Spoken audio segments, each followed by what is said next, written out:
Hello, and I am very excited to be able to welcome you to the first of many Black Ops 3 Radiant videos coming your way, that I'll be doing anyway. Some of my esteemed colleagues from the community and fellow alpha testers have already brought you some videos. Wakka's done a great job with his introduction video and various other tutorials that he's already done.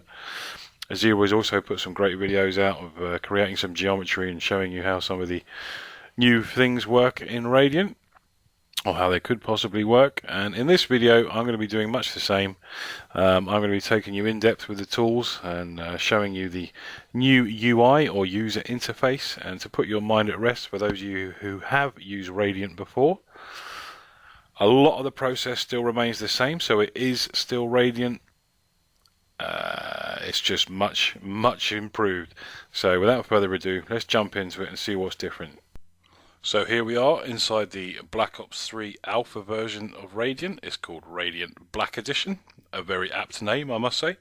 And if you've ever used Radiant before, this will not be an unfamiliar view to you. The only thing that's missing, we've got our 2D window, our 3D window, but our texture window is no longer down here. That is because this interface, the UI, is almost entirely configurable. We can change the position of our windows. We can change where they appear, how they appear, and more importantly, set things up how we want it. If you're using a multi-screen setup, if you're using a single screen setup, the interface is almost entirely configurable. That is one of the biggest things that jumped out at me when I first loaded up into Radiant. It was fantastic. The actual fact on the default screen, the 3D camera was over here, and I was like, oh no, I'm going to have to relearn everything. No, not at all. The interface is almost completely configurable to how you want it. So where is my textures window? It is docked over here, over near my 2D window. And in actual fact, if I just click on it, bang, there they are. And if I just draw your attention to it, not only is my textures up here, I've also got my surface inspector, my vertex and alpha editing tool, and my advanced patch editing tools. Now I've docked these over here for a very good reason. I keep using the word docked, I don't know. But I put them over here for a very good reason. All of these tools are only going to be applicable in the 3D view window. So, to keep my screen organized, because I'm using a single screen, I've got them arranged over here. When the 2D screen isn't in use, I can leave them here and I can use them as much as my heart's content. And if I want to resize my 3D window, I don't have to worry about repositioning any of the tools. It does it automatically. That is a fantastic addition. Also, the shortcut keys, if you're used to using those, say for example the surface inspector, you're used to pressing S, all of those still work, but the tool is going to appear in that position whenever you need it, whenever you want it.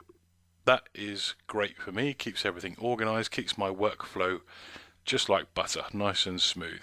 And of course, everyone has their different way of working. If you're coming from a different version of tools for a different game, for example, you can configure all your windows and all your tools however you want it, and that's just brilliant.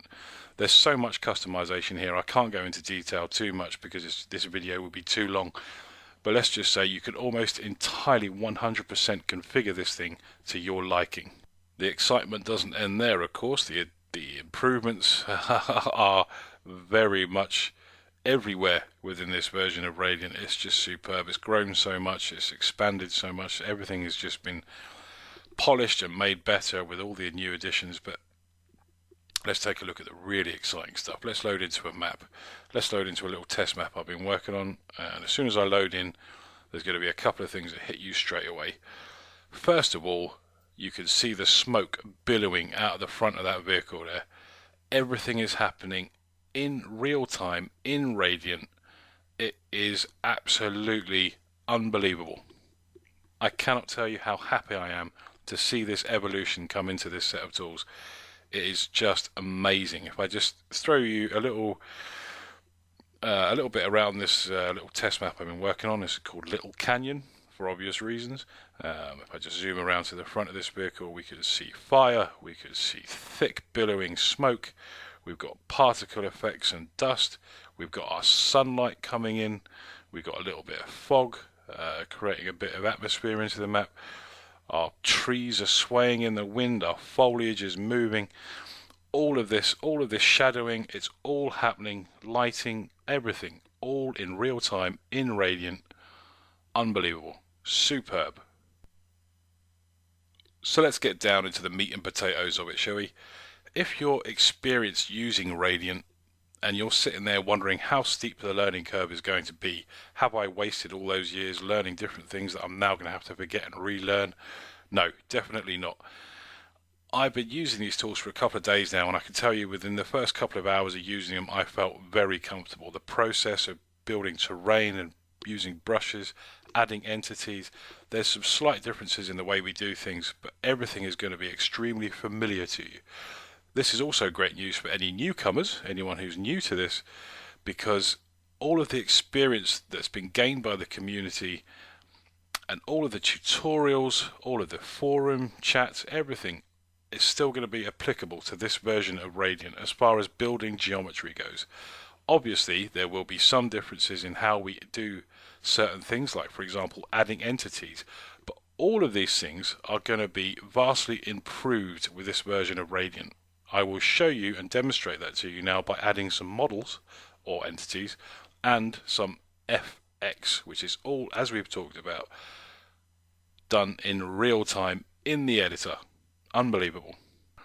So adding models and entities and FX into our environments here has been simplified so much, and it's just been made so much better. I'm going to show you quickly now how to add a model and FX, just to show you really how quick and how enjoyable it is to do now. Okay, so to add a model, I'm going to right click in our 3D window and open this drop down menu, which will be familiar to anyone who's ever used Radiant before. But I will also say that this drop down menu is also configurable. We can add certain actions to it. For example, I've added misc model to this, so I can just click on that. It automatically adds a model entity in here, and it also automatically Bing autosave, always autosave, keep that on, never turn it off, autosave all the way. Okay, so models, it's added our entity. It's also automatically opened the in Radiant model viewer. Not only do we have an in Radiant model viewer, we can also click on a model and see it rotate 360 degrees so we can see exactly how it looks. I mean, come on now, that's just superb.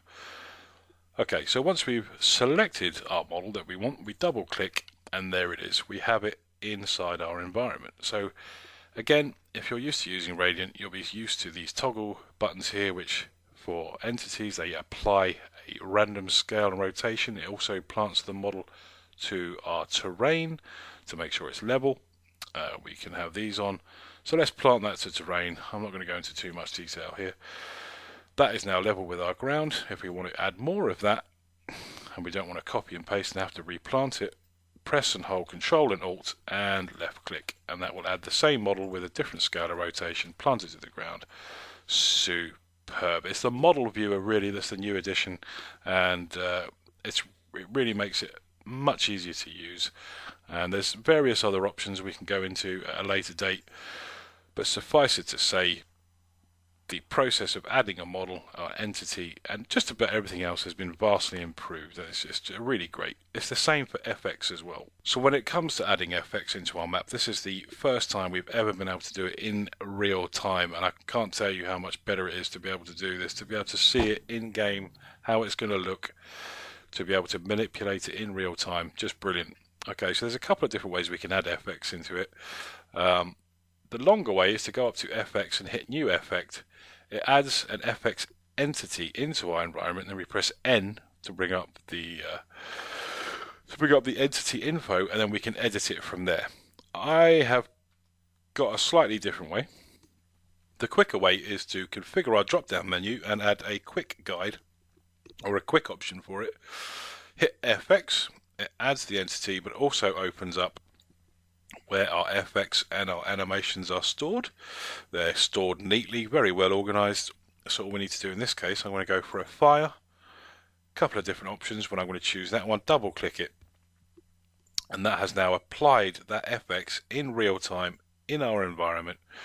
We can change it in our environment, we can place it wherever you want in our environment. That is just so much easier. I cannot tell you how happy I am to be able to see that and do that in this version of Radiant. Brilliant. Just, it couldn't get any easier. So this has been my quick overview of my time with the tools and all of the things that I've discovered so far using them. There's so much more I want to talk about. There's so much more I want to show you, and I will. But I just wanted to give you this quick overview and my opinion of the tool so far, and just give you an idea of the differences between the older versions and this version. And my favourite word to describe these tools at the moment is superb. They are so much more improved, and it's great to see. And I'm very excited to see the future of these tools, and the amount of content that's going to be created using them it blows my mind. So yeah, to bring this video to an end, I hope you enjoyed it. Head over to mappersunited.com for all the latest news, reviews and videos from the testing of these tools. And thank you to everyone at Treyarch for getting these tools to the level they are right now, because they're just brilliant. I can't say any more than that. Alright, I'll see you on the next video. Thanks for watching. Bye bye.